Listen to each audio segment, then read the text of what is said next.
اولا فبالنسبه للمشاكل اللي واجهتها، هي بدات البدايه ديالها من وراء الالعاب الاولمبيه، يعني بحيث انا المغربي الوحيد اللي حصل على ميداليه ذهبيه داخل القاعه في بطوله العالم في اسطنبول. وبعد ذلك المغربي الوحيد اللي جاب ميداليه نحاسيه للالعاب الاولمبيه في المغرب.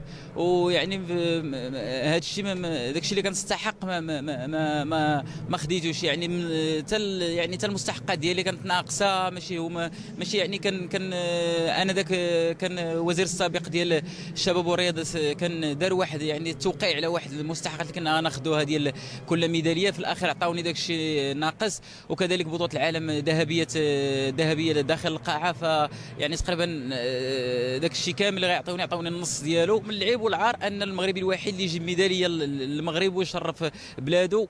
ورغم انني مع الاسف كنت باغي نجيبها حتى في ال 5000 متر في الاولمبياد، وكان جا للمغرب، فكنت تفاجئ بعد 10 ايام من القدوم ديالنا من لندن، يعني كيفصلوا عليا المدرب ديالي.